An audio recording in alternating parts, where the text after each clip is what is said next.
ఆలయము కట్టబడాలంటే ఏం కావాలని రాయబడింది అక్కడ.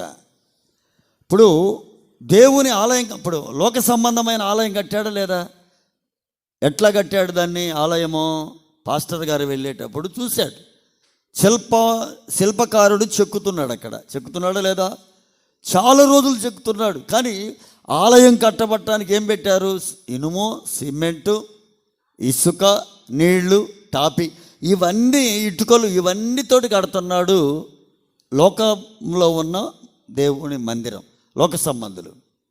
ఇప్పుడు మనము దేవుడు నివసించడానికి ఎలా కట్టాలి ఆలయము?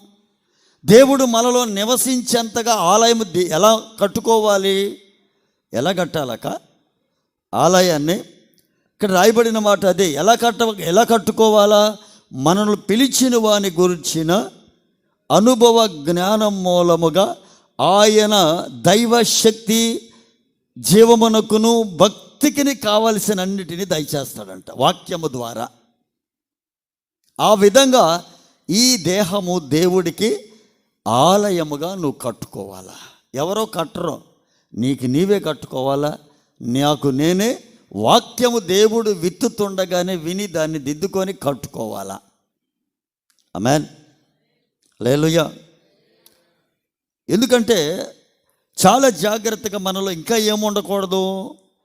పరిశుద్ధాత్మను దుఃఖపెట్టకుండా కోపము, చెడు ఆగ్రహము అంటే దుష్టత్వము, దూషణ, బూతులు వంటి దుష్ట గుణాలకు చోటు ఇవ్వకుండా, ఆమేన్, దేవుని ఆలయముగా కట్టబడాల.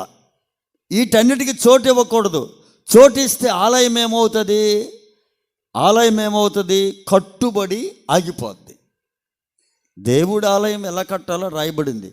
అలా కట్టుకుంటూ పోతేనే దేవుడు ఆలయముగా, దేవుడు మనలో నివసించేంత అంత ఆలయముగా అంటే పరిశుద్ధ ఆలయముగా మనం కట్టబడగలుగుతాం. ఆమేన్. అలా కాకుండా కోపము, దూషణ, దుష్టత్వము, పాపము ఉన్నాయనుకోండి, దేవుడి ఆలయము కట్టబడుతున్న ఈ ఆలయము వీటి మూలంగా ఏమవుతుంది? ఆగిపోద్ది. అక్కడ బేస్మట్టం కాడ ఆగిపోద్ది, గోడ కట్టిన కాడ ఆగిపోద్ది. సంపూర్ణంగా దేవుడు నివసించేంత ఆలయముగా కట్టబడదు.